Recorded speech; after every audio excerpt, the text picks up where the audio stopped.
The Shadow Blade is the most gaming-focused IEM I've come across, but not because it has a microphone or even because it went all in on the waifu styling. No, this IEM vibrates.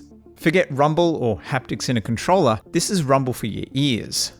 The question is this just a gimmick or are CVJ genuinely onto something? I've spent the last couple of weeks trying to figure that out, and also if the Shadow Blade is actually any good as an IEM for gaming. Members got to hear some early impressions on it, which have definitely improved, although there's still a couple of howevers here. Let me explain.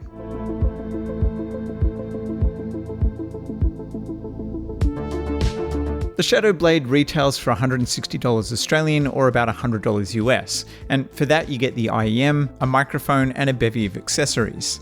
There's a selection of tips, tuning tubes, a cable with controls, a hard carry case, a couple of USB adapters, and a wire adapter to split the game and mic audio.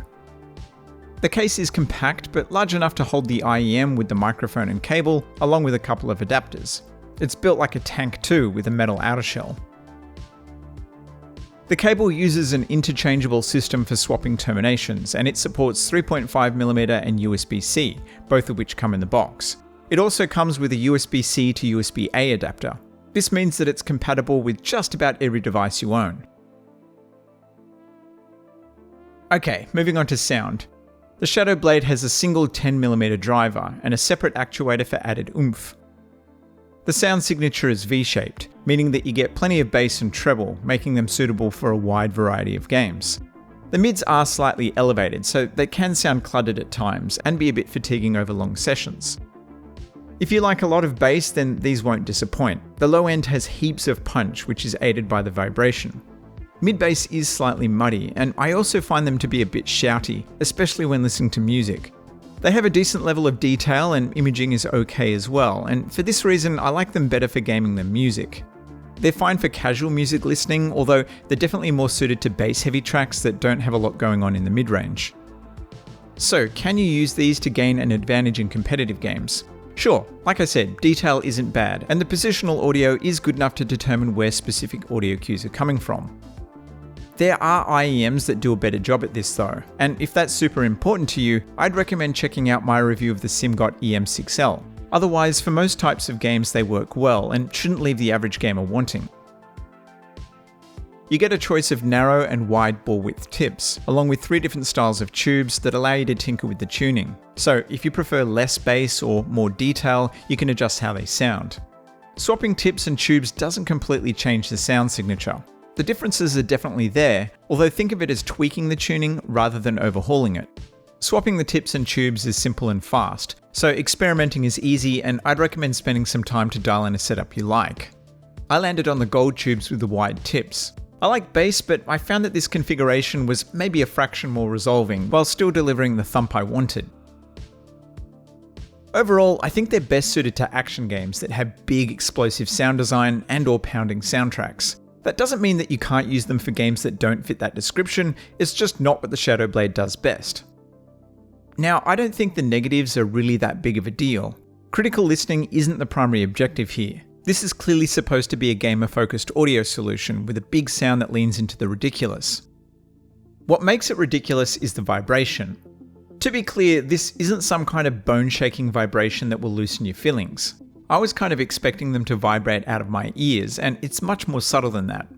It's not something that you can toggle on and off, but you can control when it activates. So it only activates when the volume reaches a certain level.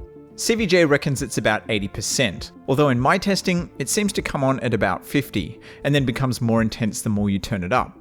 Intense really isn't the right word to describe it though. It doesn't feel like an obvious pounding or buzzing. The vibration is quite nuanced and seems to be mostly activated by low-end frequencies. It's so subtle that initially I thought my unit was faulty. It wasn't until I held them in my fingers that I understood what to expect when wearing them. What it does is give the low end a more visceral kick. It kind of acts like a simulated bass extension, if that makes sense. I think the only downside is that in order to get them to really fire up for the full experience, you need to have the volume fully cranked. I'm talking well beyond what I consider to be tolerable. Considering that I find the tuning a bit fatiguing, dialing them all the way up does compromise the comfort. Luckily, the Shadow Blade is one of the more comfortable IEMs I've tested. Now, they're not exactly small at 15mm wide, 24mm long, and 15mm deep. Which makes sense, there's a little actuator inside after all. Although, surprisingly, they're not super heavy. I was fully prepared for them to be uncomfortable for long sessions, just based on their size, but that hasn't been the case at all. You gotta take this with a grain of salt, of course. However, given that I often struggle with comfort, I think this bodes well when talking about comfort in general. The housing is made out of CNC machined metal, which is lightweight, and I like the chrome appearance, although they do tend to soak up fingerprints and smudges like a crime scene. Alternatively, they come in black, which probably suffers less from this issue.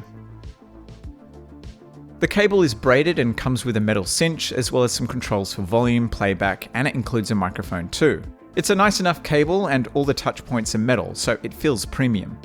My only complaint with the cable is that the controls are too high, meaning it's basically impossible to see them while you're wearing them. They're intuitive enough to use by feel, they just could have been further down to be more accessible. This is what the microphone sounds like.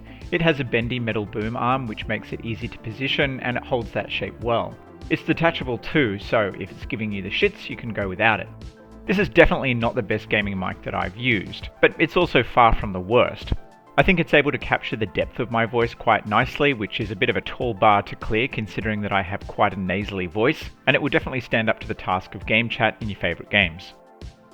I've thrown in the Antline Kimura Solo here for comparison.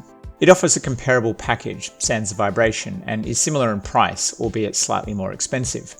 The Antline mic is easily the better sounding, although the Solo is a fairly average sounding IEM, and I much prefer the Shadow Blade's tuning. If you're happy to trade mic quality for sound quality, then I think the Shadow Blade is the better deal. In general, I think the Shadow Blade is a good all-round package for gaming. They have a big sound and enough detail to make them useful for both competitive and casual play. Outside of the bass though, they don't really stand out in any one department. The mic is okay, not best in class, and they can be a bit taxing to listen to for extended sessions. If you're serious about getting a competitive advantage or want something to improve the listening experience of your favourite games and music, there are plenty of other IEMs that do it better. If you want a dedicated gaming IEM though, in other words something that has a microphone and a listening experience that Michael Bay would approve of, then this might be worth checking out. As for the rumble, it's an interesting idea, although I'm not convinced we're going to start seeing this feature in every wearable gaming audio solution from now on. It's amusing for what it is, and it's unlike anything else I've tried. I just wouldn't base a purchase on this feature alone.